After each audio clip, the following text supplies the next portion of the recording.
Hello everyone, in this video we are going to discuss 5 critical chess traps in the bishop's opening. I've already made a part 1 of the bishop's opening. You can check it out, it was a very interesting opening, and after watching this video, in that video you are definitely going to try out this bishop's opening, which is full of traps, and you can get a chance to score heavy points in your tournament games or against your friends, and you can prove that you are superior than them.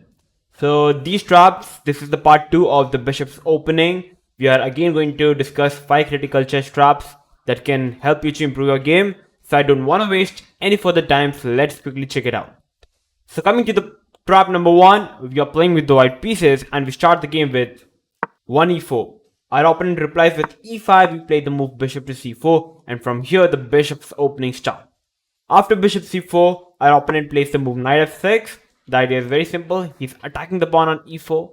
We play the move knight c3 in order to defend the e4 pawn, and comes bishop to c5, which is a very normal way to play.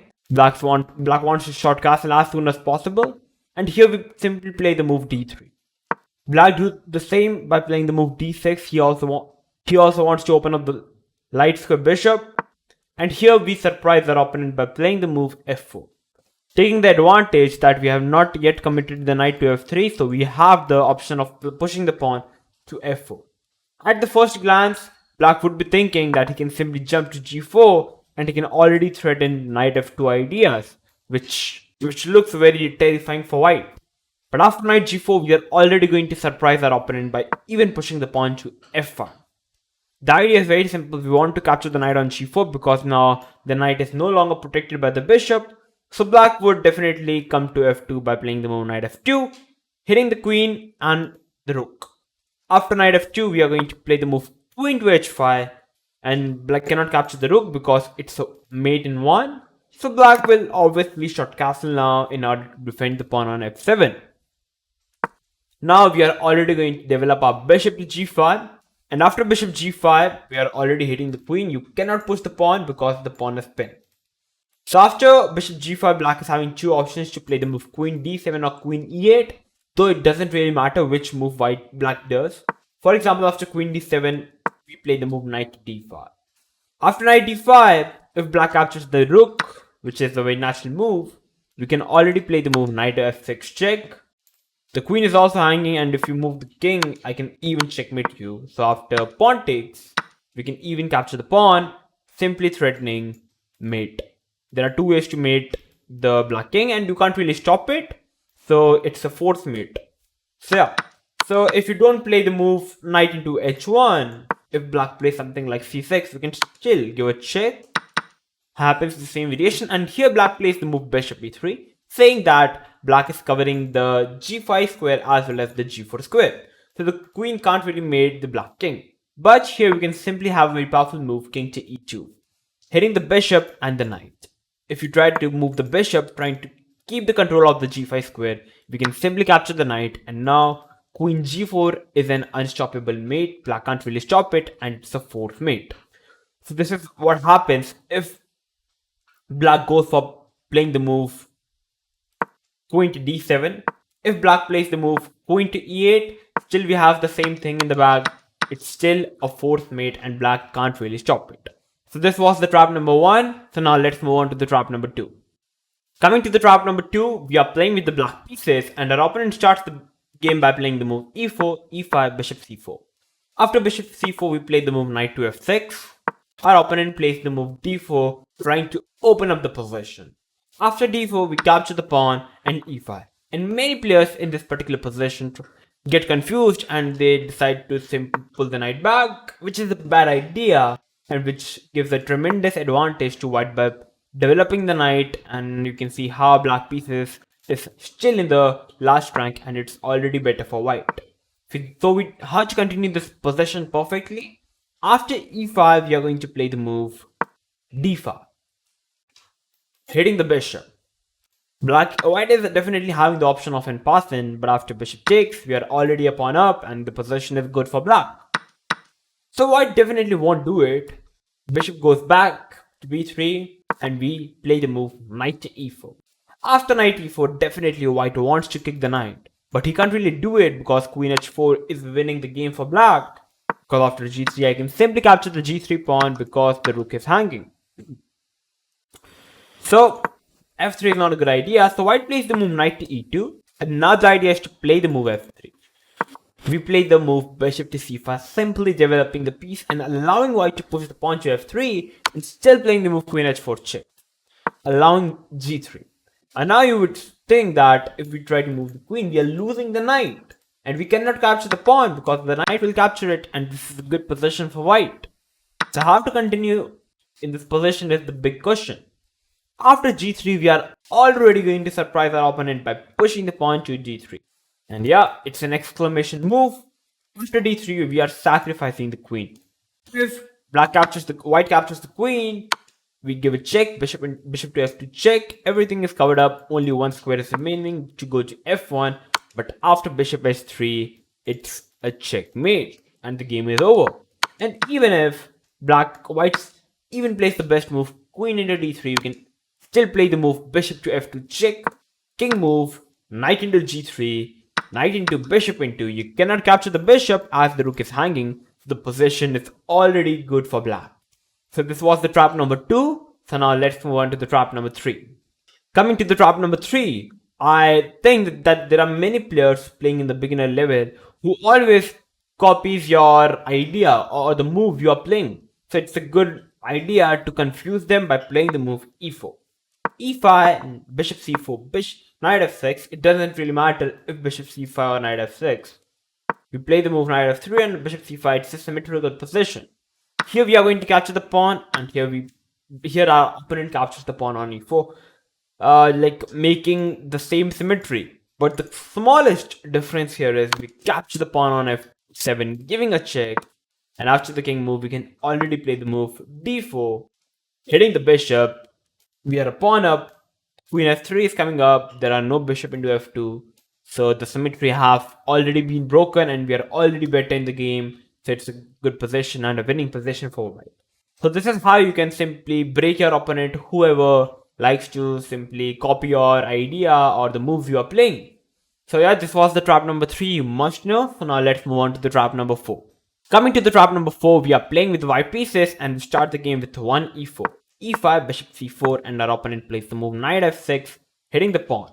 We play the move knight to f3, hitting the black's pawn, and here our opponent captures the pawn on e4.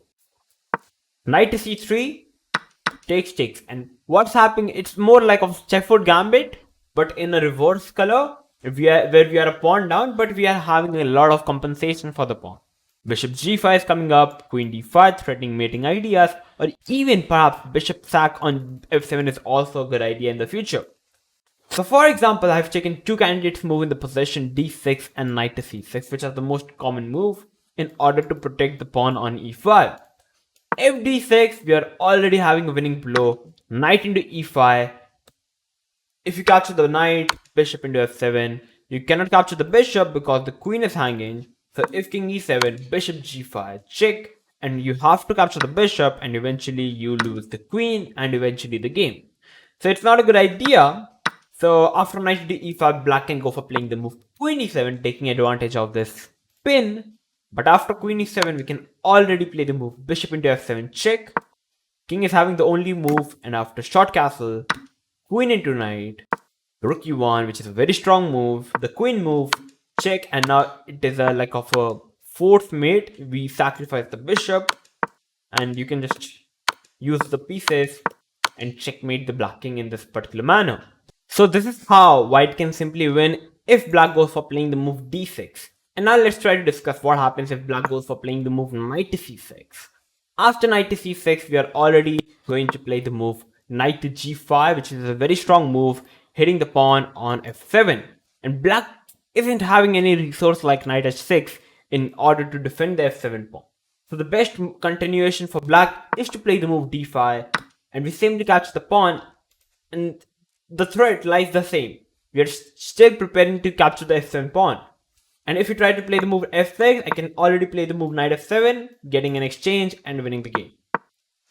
Bishop e6, which is the best move in the position, we can already capture the bishop, give a check, pull the bishop back, and you can already assess the position, how white is completely winning this game, and there is no way you can lose if you want to lose.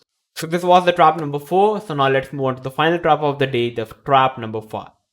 Coming to the 5th trap of the day, the last trap, we are playing with the white pieces and we start the game with a 1 e4.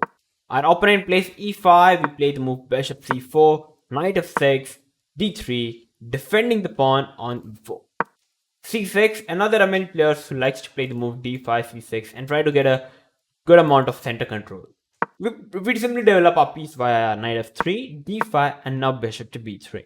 And here our opponent happily captures the pawn and thinking that if we try to capture the pawn, he can simply trade off the queens, capture the pawn, knight into f2 is coming up and black is already better. But for his surprise, after d into e4, we are already going to surprise our opponent by playing the move knight to g5. And after knight g5, the idea is pretty same. We want to capture the f7 pawn. So what I'm going to do here is, so the best move for black is to play the move bishop e6.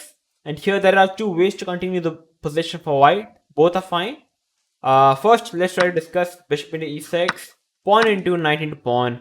And after knight trade, queen trade, you can already sense the pawn structure. Material wise, the position is even, but already the pawn structure, black pawn structure is a bit ruined.